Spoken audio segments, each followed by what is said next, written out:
میرا جینا میرا مرنا میرا رکنا میرا چلنا میرا رونا میرا ہنسنا جفا کرنا وفا کرنا الہی تیری خاطر ہو۔ مشکل ہے اگر ہم اپنے سالکین کا ریشو نکالیں تو 95% مراقبہ نہیں کرتے۔ جب ان سے معمولات کی کارگزاری پوچھی جاتی ہے تو کہتے ہیں بس مراقبہ نہیں ہو رہا، درود شریف ہو جاتا ہے، تھوڑا سا استغفار بھی ہو جاتا ہے، تلاوت بھی ہو جاتی ہے، مراقبہ نہیں ہوتا۔ میں کہتا ہوں ہوتا نہیں، کرنا پڑتا ہے۔ خود کیسے ہوگا؟ کہتے ہیں ٹوٹی میں پانی نہیں آ رہا، یہ تو سمجھ میں آتا ہے ٹوٹی میں پانی نہیں آ رہا، چونکہ کھولنے سے خود ہی آتا ہے، نکالنا نہیں پڑتا کھینچ کے، جیسے جانور کے تھن سے دودھ کو نکالا جاتا ہے، ٹوٹی سے پانی نکالا نہیں جاتا، خود آتا ہے، اوپر سے ہلانا پڑتا ہے، کھولنا پڑتا ہے۔ تو ٹوٹی سے پانی نہیں آ رہا یہ تو سمجھ میں آتا ہے، مراقبہ نہیں ہو رہا یہ سمجھ میں نہیں آتا۔ ٹائم بھی ہے، مراقبے کا طریقہ سمجھ گئے، سمجھ بھی گئے، پھر کیوں نہیں کر رہے؟ بس بیٹھے ہی نہیں جاتا۔ تو یہ گناہوں کی نحوست ہوتی ہے جب انسان کا دل گناہ کر کر کے یا فضولیات میں اپنے اوقات کو ضائع کر کر کے دل سخت اور سیاہ ہو جاتا ہے تو نیکی کی رغبت ختم ہو جاتی ہے۔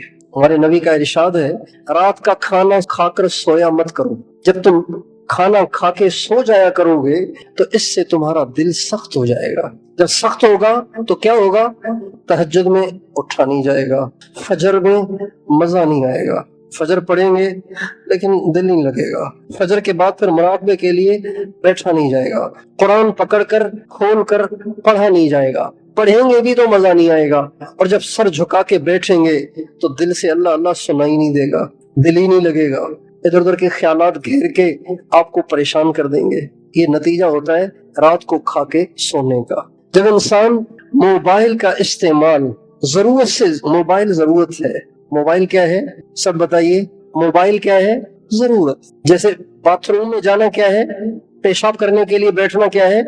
کوئی خام خواہ شلوار کھول کے بیٹھتا ہے؟ بیٹھا ہوا ہے 1 گھنٹہ 2 گھنٹے، بھائی WC پہ کموڈ پہ تو ضرورت کے لیے بیٹھا جاتا ہے۔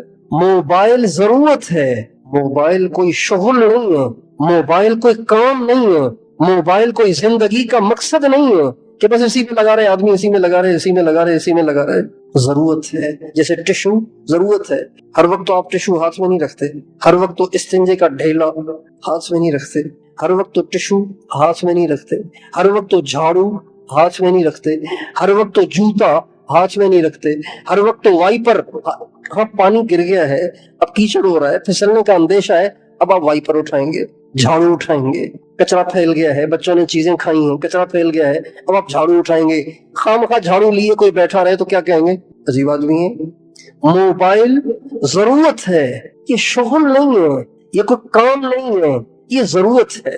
جب آدمی اس کو شغل بنا لیتا ہے، اس میں اپنے اوقات کو برباد کرنے بیٹھ جاتا ہے تو پھر اس کے دل پہ اس کے اثرات پڑتے ہیں، اس کا دل سخت ہو جاتا ہے۔ ہمارے استاد صاحب اللہ تعالیٰ ان کی قبر کو منور کرے، وہ یہ بات بہت کہتے تھے، وہ فرماتے تھے سب سے زیادہ دل کو سیاہ اور سخت کرنے والی چیز اپنے اوقات کو بغیر کسی مقصد کے ضائع کرنا ہے۔ چونکہ گناہ تو کرتا ہے کوئی کوئی، اور وہ کرتا ہے کبھی کبھی، فضول کام تو ہر وقت کرتا ہے آدمی، فضول کام تو ہر وقت کرتا ہے اور اس کو برا بھی نہیں سمجھتا۔ تو مراقبہ مشکل ہے، مستقل کرنا، ہمیشہ کرنا، کبھی ناغہ نہ کرنا، اس میں بڑی ہمت چاہیے۔